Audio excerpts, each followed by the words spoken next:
How's it going, Starseekers? Welcome back to the channel, where today we're going to be taking a look at Restless Hero, an action platformer from a small Ukrainian indie game development team called Restless Corp. The game sees you playing as this shifty looking hooded fella called Rick, as he tries to make his way up from the trap-filled depths of a castle in search of his wife, Rosa, who is apparently being held captive by the town's bishop and his men. So let's get straight into the review and see whether or not the game is worth a buy.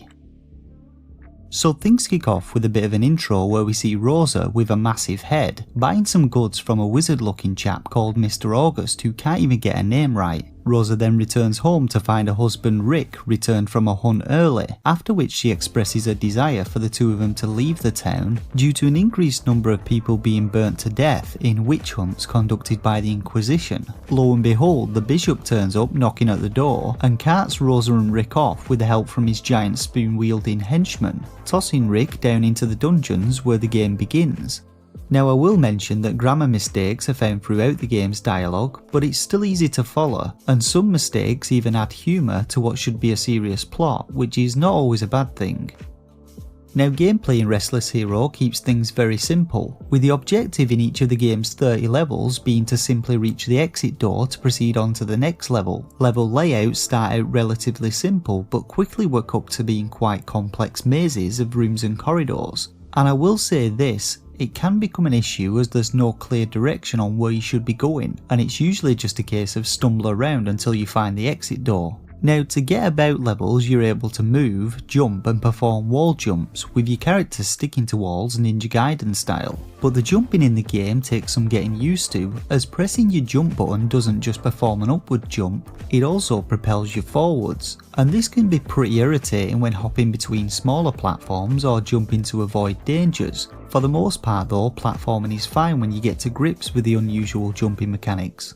Now each level in the game is also filled with a bunch of different enemies and traps, all out to kill poor Rick. There's some decent variety to these dangers, with traps appearing in the form of spinning blades, pokey spikes and explosive mines, and enemies ranging from ghosts and spoon-wielding guards, to boomerang-tossing executioners, and yet again, to avoid disappointment, bats make an appearance, and are possibly the most annoying enemy in the game as they chase you for ages. As you work your way through the game, the number of traps and enemies increase in an attempt to add more challenge to the game. However, this doesn't quite work, as there are a bunch of checkpoints in levels which you start from after losing all of your health, and littered throughout levels there are hearts and potions which restore your health, which meant most of the time I couldn't actually be bothered to avoid taking damage. To spice things up a bit, a couple of levels have this black mist of death which follows you, but again this is not much of a challenge as it moves very slowly, and it's restricted by the level layout as it's unable to move through walls.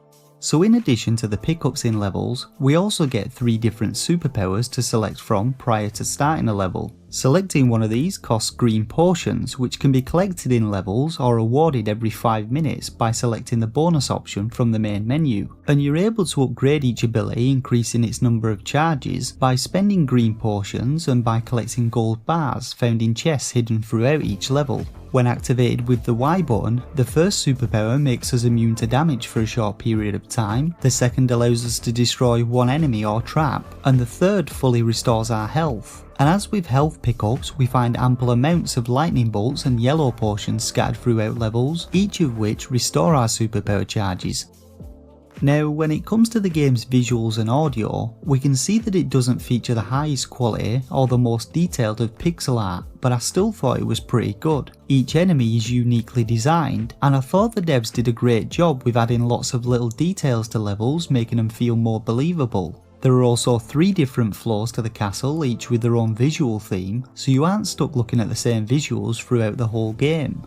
Now, audio on the other hand just isn't the best. While sound effects are alright, the game's music features 5 or 6 simple audio loops, each lasting about 15 seconds each, and they quickly become repetitive and irritating. Now before rounding off this review, I want to touch upon some bugs which occurred during my playthrough, which weren't game breaking but could be pretty irritating. I'll start with one that I actually liked, which made me permanently immune to any sort of damage, and allowed me to simply walk right through any dangers on my way to the exit door. Next, I encountered a bug whereby I died and was unable to respawn, which required me to quit out and restart the level. I had a bug which saw me able to walk underwater, which usually results in an instant death. And finally, there were a number of different visual bugs where the sprites for some of the level's design were drawn over the top of platforms, traps and enemies, which did result in my death a couple of times. So in summary, I thought Restless Hero was an okay platformer. There were some good ideas, but the execution of them left the game feeling a little rough around the edges. Completing its 30 levels will take around 3 hours or so on average if you're not seeking out chests or bothered about the game's storyline, which is mainly told by finding key items hidden in different levels.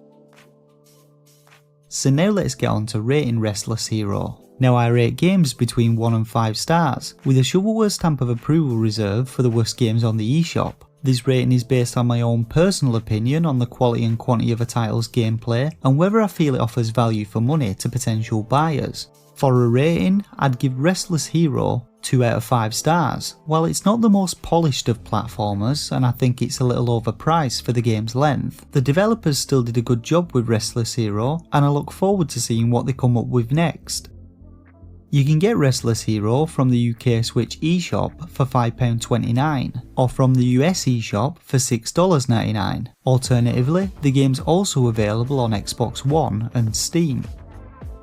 And that's it for this review of Restless Hero. Don't forget to hit that like button if it helped you out, and subscribe to the channel to be notified of future Switch reviews and content. I want to say a quick thanks to the Patreons for supporting the channel, and if you're interested in becoming one and getting access to additional behind the scenes content, you'll find a link in the description box below. As always, leave your thoughts and opinions in the comment section below, and jump onto the Starseekers Discord server to join its growing community. For now though, I just want to say thank you all once again for watching, and until next time, take care and game on.